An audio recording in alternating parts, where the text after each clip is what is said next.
Welcome to the SpeedStudio podcast, where art accelerates business, design drives performance, and we explore the culture of speed with athletes, business leaders, and creatives who define it. Welcome to SpeedStudio, episode 120. Welcome. Monday afternoon, one-on-one, even though we said we were going to have a guest, but our guest got his days mixed up, and so we're like, the show goes on. Screw it. The show goes on. We said we weren't going to wait till the last minute, so we're not waiting till the last minute. It just puts us in too bad of a mood to be crammed into trying to edit that quickly. Yeah. Well, and it just then like our whole day. You'll hear from the guest next week. Exactly. It is a holiday week. Holiday week. I want to thank everyone who's reached out to me to let me know that Christmas is not, in fact, on Wednesday this year. It is on Thursday. I know our newsletter title and everything was about Christmas being on Wednesday. Yeah. We screwed up.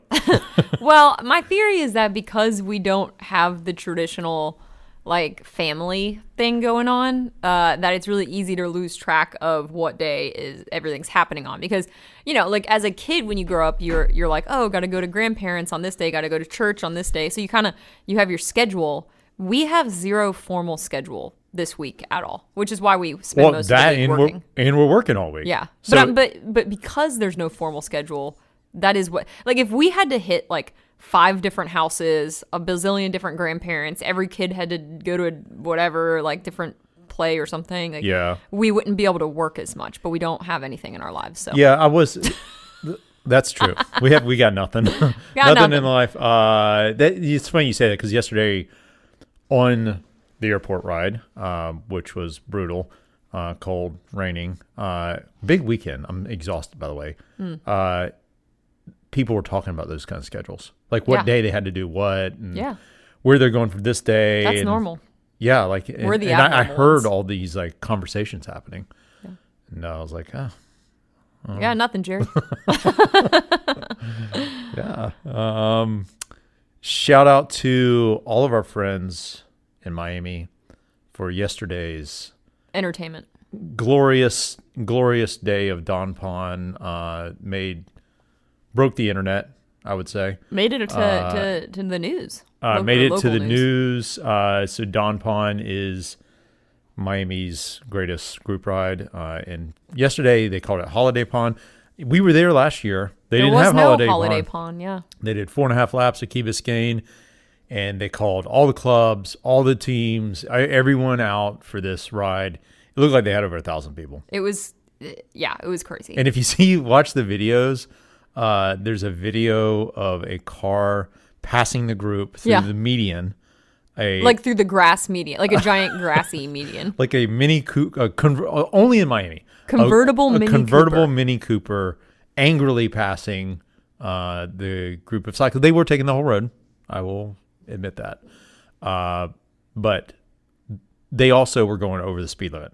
Speed limit's 30 to 35. They had to be going over 35. The group was. Hard to say, yeah. So that car was passing them, probably going 40 to 45. I wasn't quite sure if they were going to make it. Because, I didn't think they were. Because it's hard to explain to people if they haven't been on this part of Key Biscayne before, but like at a certain point, they would just run into trees. If they couldn't get back over off the median, they'd actually the water. Or the water. So they were either going to have to like... I thought they might have to take a swerve into the group or something. Yeah, it was. I mean, it's funny because I shared one of the stories from, I think it was from Gocho, on my Instagram stories, and people were responding like, "That's so dangerous," blah blah blah. Like it is. I'm like, but once you experience it, once you've been down there, once you risk your life to do Don Pon, it's pretty special. It's pretty special. Said by a true endurance athlete. I mean, we were talking about with Michael, and it's just. Well, it's the camaraderie. Like everyone, I think the biggest difference, like we were trying to talk about this yesterday. If we had a Don Pon in Atlanta, like airport, I guess is our Don Pon, but I think an airport used to be more like Don Pon. Yeah. In the early 2000s, airport was very much more like Don Pon. Which means like it's more social. More social, more for the collective good of the group. Yeah, more organized. Everyone just going fast for the good of the group and not this like attacking like acting like it's. I mean, No, Don Pon they are do. at the end. Yeah, they're sprinting at the end. The difference is Don Pon is basically it's like a track race. Yeah. You're doing a 13-mile loop over and over and over. Whereas airport, you're going out basically 40 miles into nowhere and then back. So well, it's just so much harder too. It's a lot harder. I mean, we climb almost 4,000 feet. We take tons of turns. Fast it's harder, turns. but in a different way. Because they're both really hard, but Don Pon is so much faster from like an overall speed perspective. So everything you're doing is a reaction at like hyper speed. Yeah. Whereas airport is harder from a climbing perspective and a surginess perspective because of the climbs. But you're not taking as many. I don't know. It's not as fast until the way back. Yeah. Yeah. I was just thinking, like, I definitely have suffered way more in airport than I ever. Oh, 100%. I mean, when I was at my fittest, I could do Don Pon. Yeah. When I was at my fittest, I could also do airport, but it was like a struggle. Like, I felt like I was fighting for my life to do airport. I didn't feel like I was fighting for my life to do Don Pon. Yeah. I felt like I was fighting for my life yesterday when it started raining. Yeah. Oh, when I saw that there was like rain starting to trickle down, I was like, and you knew I was only wearing a jersey. Yeah, I was like, I left my vest here. This ain't good. Yeah. 45 degrees and raining in a jersey. I survived. It's also a big week because Emily in Paris is back. Yeah. One of our I know favorite that makes shows. you happy. It's so good. Like, despite the fact that she's a nepo-baby and Phil Collins' daughter, those of you that didn't know, she really is talented. So, like, I believe that she might not have been able to get there on her own, but, you know, she's worthy of the Emily in Paris role. It's not just because she's like, I think of Johnny Depp's daughter. She is a terrible actress. Like, she's just, like, number one nepo, like, oh, yeah. Like, she's not a good actress, so she wouldn't be there at all. But, but Emily in Paris, she is actually a really good actress. Do you think people even know who Phil Collins is when you say that? Anyone over the age of 30? Really? Anyone over the age of 30 knows who Phil Collins is? Definitely. Because of Disney. Yeah, because of Disney. Oh, okay. Don't stop your crying. Yeah. Sorry. I see. I think of Phil Collins. I think of Genesis. I think of like early, you know. I think of the Miami Vice. You know, that's what I think of. Yeah. No. But yeah, I forgot he sold out and did all those Disney songs. He did not sell out. He made Disney amazing. Okay. And he probably, I guarantee, because his daughter, I think, is the same age as me, he probably did it because he had kids that age, and he was like, okay, I want my kids to be like, oh, my dad's the guy making the really good music for Disney movies. Tarzan. Yeah. Yeah. But he also did, oh no, I guess that was, Lion King was Elton John. I was trying to think of what other. Oh, yeah. See, they've all done that. Yeah. Well, it's actually what we talked about. Like, there's no like funny, fun, entertaining shows anymore. But Emily in Paris is one of those. It's an easy show to make fun of, but it's just fun. Well, I imagine it's like funny. It's what people thought about Sex and the City. You know, when that first came out, is they're like, oh, it's this like cringy kind of, you know, rom-com-y thing about New York City, but now it's just a classic. And I'm not going to say that Emily in Paris will ever be even close to. I was about to say. No, wow. no. It's not funny enough. Sex and the City is so much funnier. And I don't think Emily in Paris has staying power. No, I don't think so. She's already now in Rome. Like, how many more town cities can she go to? But she does have a very similar persona to Carrie Bradshaw, which was like, you know, kind of like a manizer, like dating all these guys. Manizer? Well, like a womanizer, but like a manizer. I don't know what else to say. I think there's other words for that. Well, probably ones that can't be used here. Beep. But no, but like, you know what I'm saying. And so, but she has this like, always has this one love interest, but then she like bounces around between all these guys, and everyone just secretly wants her to go back to the original love interest. Oh yeah. That was the same. That is the it's the same as Carrie Bradshaw. Like, she always loved Big. Everyone, you didn't even really, now I will say, Big was like had way more negativity around him than what's his face in Emily in Paris. Yeah. Because the guy in Emily in Paris is kind of like the wet blanket, like the sad, like, she don't like me anymore. Big was never that. He was actually the womanizer.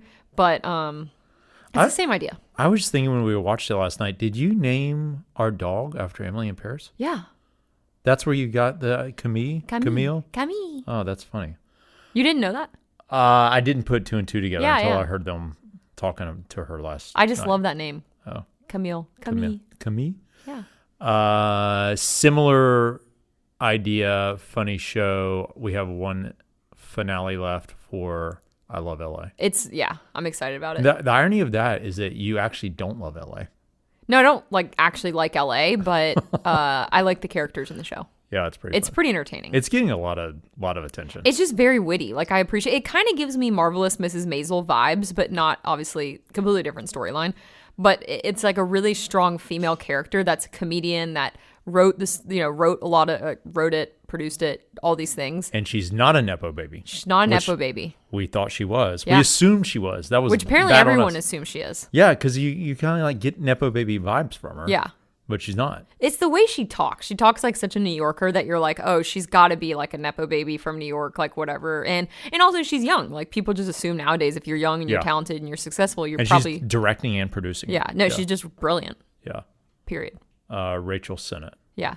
And isn't it funny that Rachel Brosnahan is from Marvelous Miss Maisel? Yeah. There's something about... Name your kid Rachel, because apparently they're going to be successful. But is she a nepo baby? So kind of nepo baby, but not really. Her aunt is Kate Spade. Well, the deceased Kate Spade, but really, yeah, her uncle's Andy Spade, David Spade's uncle-in-law. But David Spade, the comedian, was related to Kate Spade. Yeah. Wow. They were siblings. Wow, I didn't know that. Yeah, so she doesn't come from like technically family. I mean, she's in the industry. She's in the industry. She had connections. She got connections. She's got connections, but she's brilliant. I don't know. Moving on. Anyways. We also finally saw One Battle After Another. Movie. Which one was that? It made a big impact. The Leonardo DiCaprio movie. We had to split into two different days to finish it. Yeah, I don't even really remember what happened. Where they're the political activists, Oh, yeah. Yeah. It was okay. I didn't love it. It didn't live up to the hype. No. That I have heard about this movie. Yeah. I mean, sure. he was fine. I don't know. To me, it wasn't like super memorable. I wasn't that engaged, clearly. Yeah. I don't know. I didn't really. I think if you have nothing else to watch, you could watch it. But yeah, I think there's so other too. There's other things. Speaking of what? I was say, what did we watch recently with the aliens? Well, we started Fallout. Maybe that was it. But there's no aliens. But that one's pretty good so far. Yeah. That one I've actually really liked. Yeah. It gets. I was thinking aliens because like the whole world blew up in a nuclear war. Yeah. Anytime the world blows up and people have to survive, that's right in your wheelhouse. Pretty much, yeah. Yeah. Speaking of the world blowing up, the Epstein pictures, I know I just get so much entertainment out of them.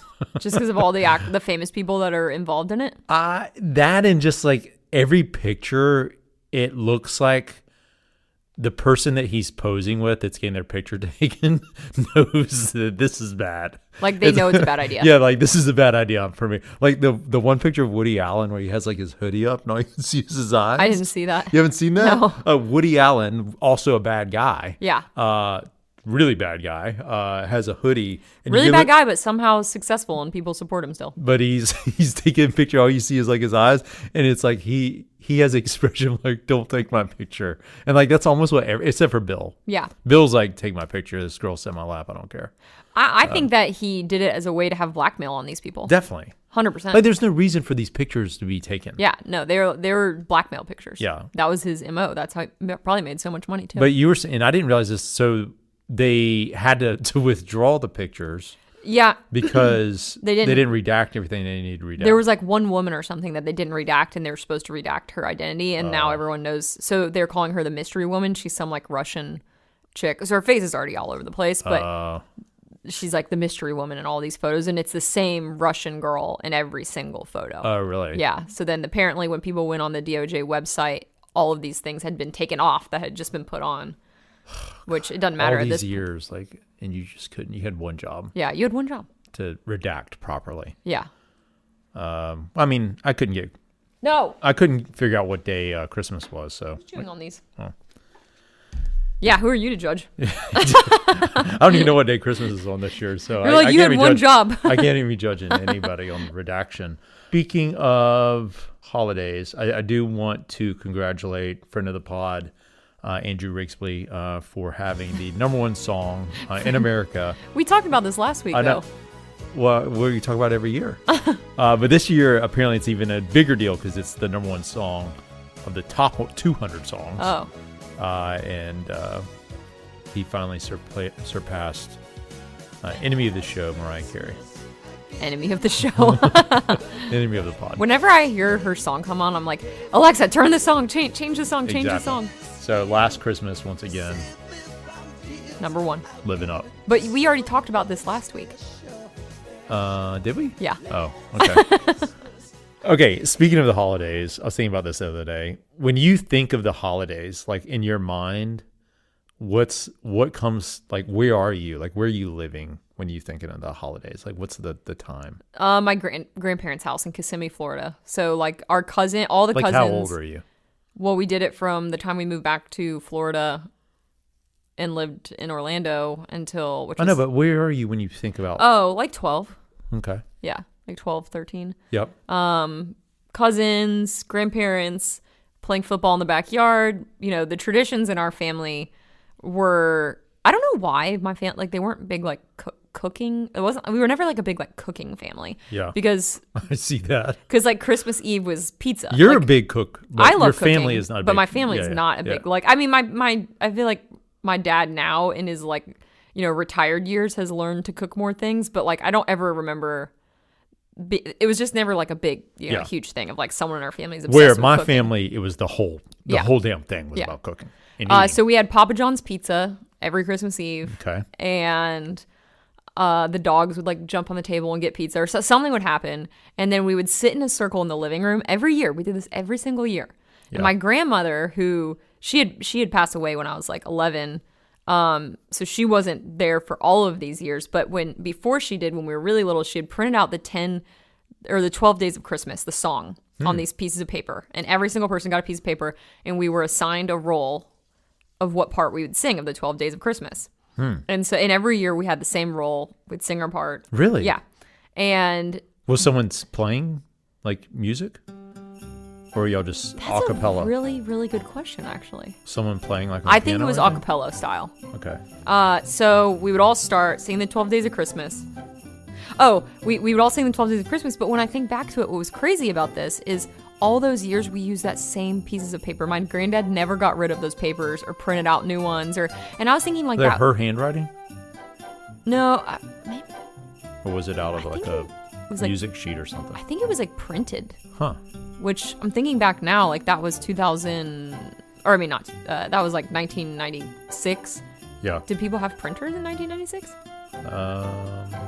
Like was that a thing? You probably people did, but your grandparents didn't. No, like they probably had to get them print. She probably had to send it to a print shop to get these papers printed. Yeah. And we used them. I mean, up until I wonder where they are. Went to college. I wonder where those papers are. I don't know. My dad probably has them somewhere. Yeah. He keeps everything. Huh. But anyways, so y'all would sing that after you ate your pizza? Yeah. And then after the 12 days of Christmas, we would open presents. Wow. And that was Christmas Eve? Yeah, it was Christmas Eve. So then Christmas Day, like various things would happen. It's like sometimes my other grandparents would come. Sometimes my dad's side would come to our house. My uncle would come down. But that was usually done at our house. Mm. Oh, yeah. I don't know. I think my cousins did their own thing at their house. Oh, so like Christmas Eve is when the family Christmas came together. Eve was like the family time. Yeah. And it was so fun. Like I have so many good memories from that. Really like wasn't until my uncle and aunt got divorced that everything just like fell up. Like they ruined Christmas Eve. They did. I blame them. I mean, shout out to uncle and aunt. Well, I mean, my uncle's since passed, so he's no longer with us, but their divorce literally ruined Christmas Eve. And I remember exactly when it happened because, you know, it just wasn't ever the same after that. No, let me tell you a funny story. So this is when it all went downhill, and I don't believe we ever went back to Christmas Eve after this. Okay. So in the gifts, so like at first the gifts were really thoughtful, intentional, because I had me and my brother, and then my uncle had 3 kids. Jonathan, who's older than me by a couple years, who we still talk, keep in touch. Lindsay, who's my age, and then Evan, who's 2 years younger than, or he's maybe my brother's age. Yep. And so all being similar age, it was pretty easy to get good gifts for each other. But one of the funny things was that like they would always buy gifts for themselves. Like they started doing this thing where they'd buy gifts for themselves as we got older, because we kind of like grew apart, and as you get older, you want different things. And so then when my uncle started bringing this new woman to Christmas Eve, and my aunt was no longer there, she brought everyone gift bags and said, oh, you can't open, like just wait till after you leave to open them. And we were all like, Okay, that's kind of weird because this like woman's kind of she's like crazy redneck. Especially since you're all opening presents. It was anyway, really right? strange, crazy Okay. redneck. Yep. And so we get in the car. My mom's like, open it. Like, what is in there? It was gift bags. We were 15, 16, I think, at this point. Okay. She gave all of the boys gift bags full of condoms.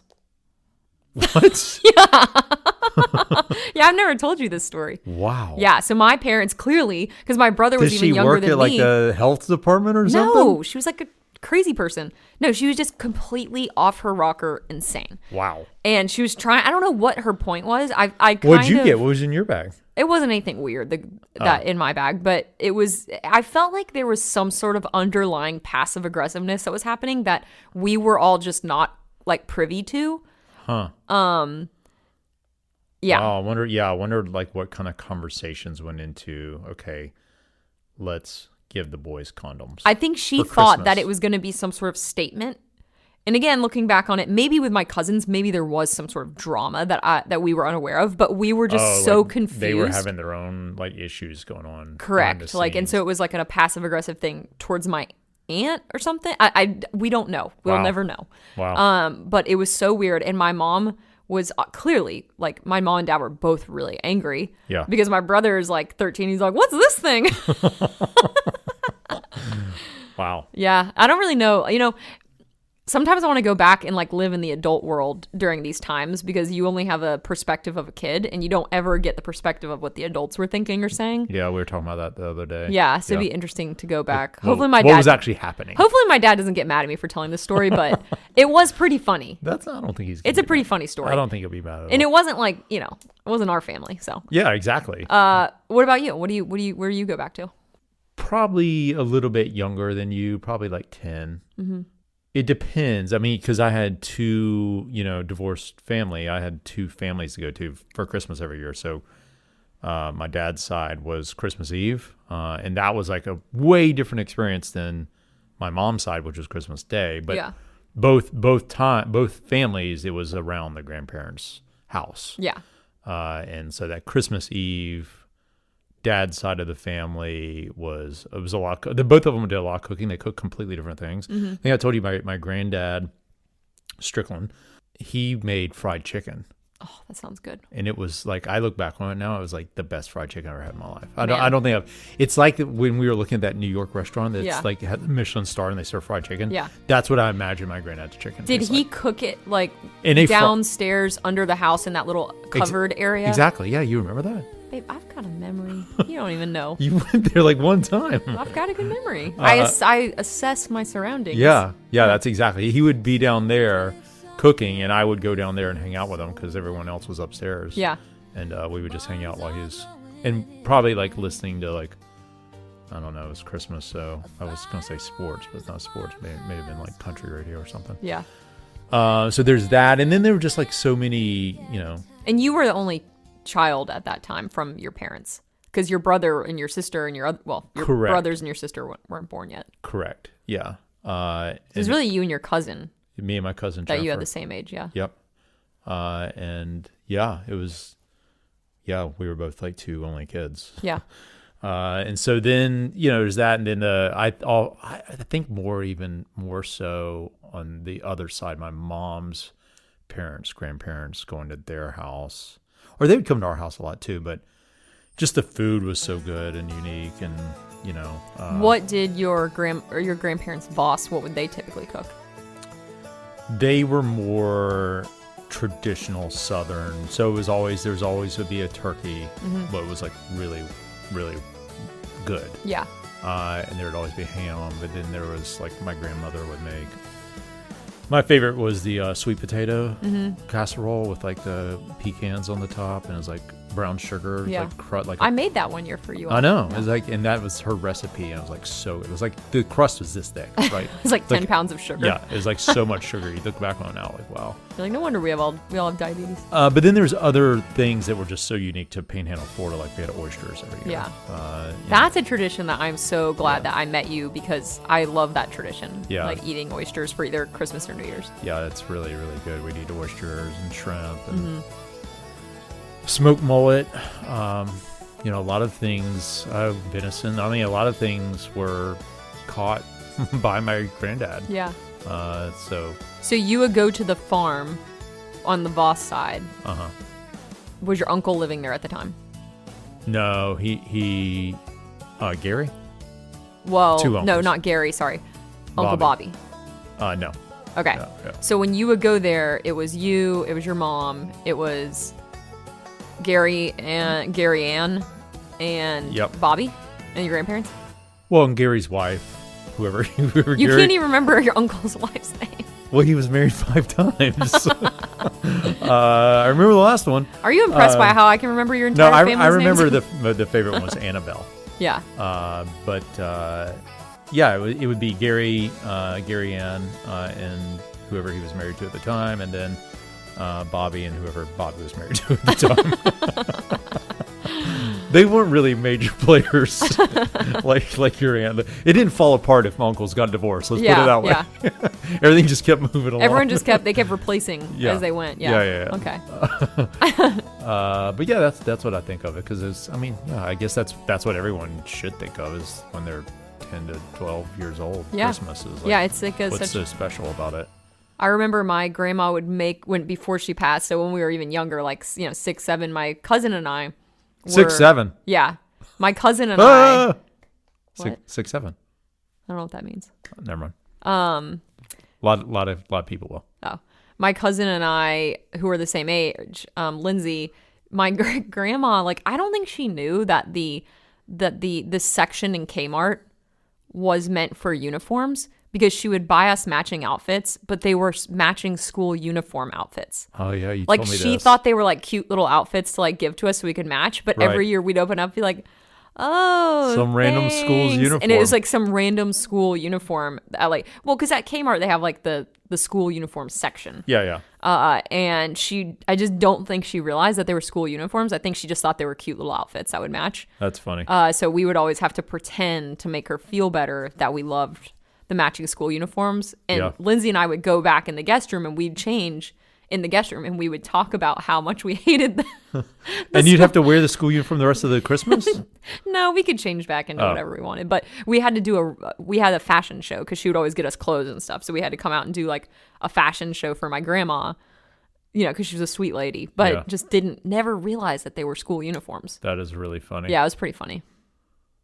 We should give Jude some school uniforms. Some school uniforms. And then another thing, my papa, the next day at Christmas when they would drive up from South Florida, is he would bring a lot of like fresh like fish products. So like he would always bring, what is it called? Like fish dips. Oh yeah. He would bring like all of these fish dips because he was a deep sea fisherman. I'm into that. And so when he would get back from the deep sea fishing, he would either clean the fish and make everything himself, or he would have the fish cleaned at like one of the places that he like stored a boat at, and then they would make fresh fish dip, so he'd bring it to us. Wow. Yeah. That sounds good.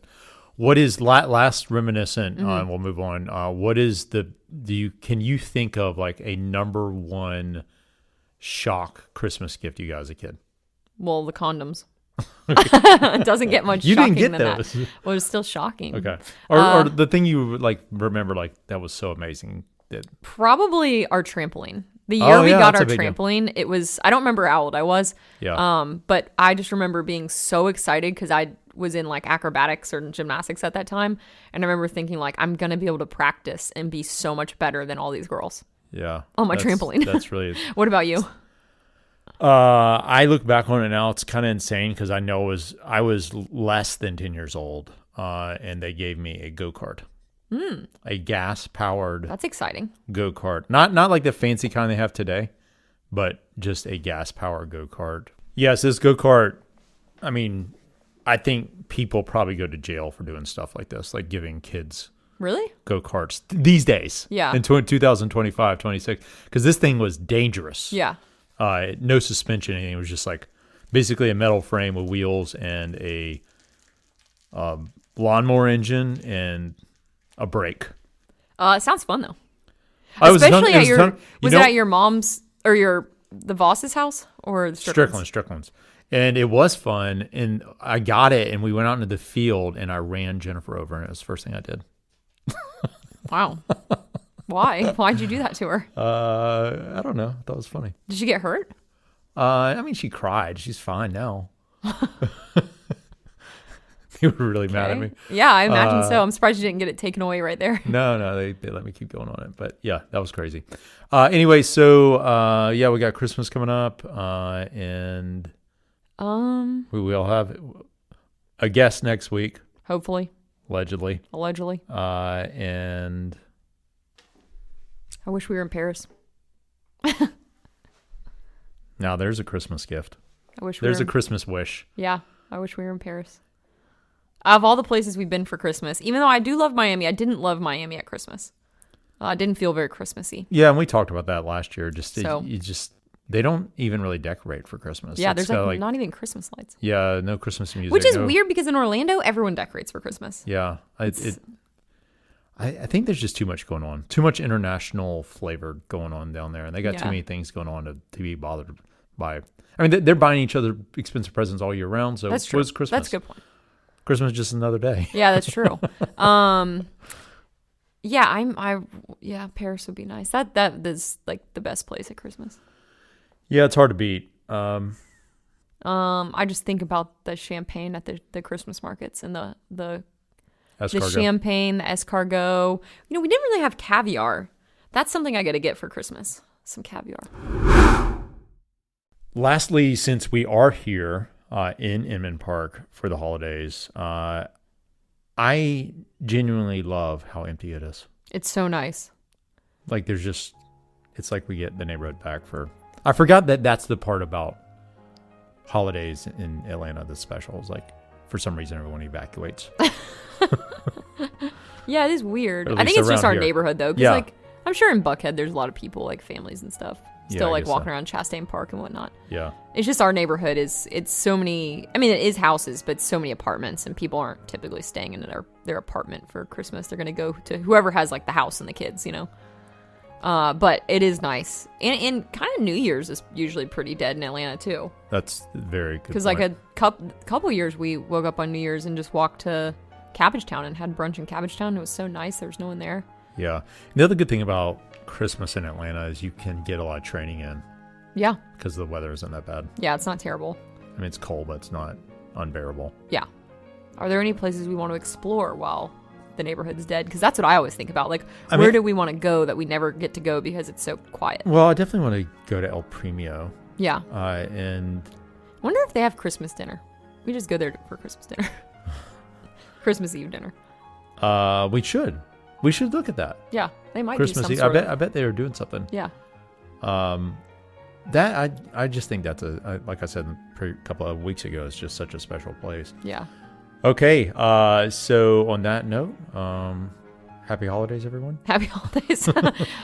Thanks for joining us. Make sure you like, subscribe, share. We'll have one more episode for the year is over with our annual predictions list. Yes, and then we have one in the new year that's really exciting. Yeah. So we're recording it this year, but it will be released in the new year. Okay. All right. Over and out. Happy holidays. The very next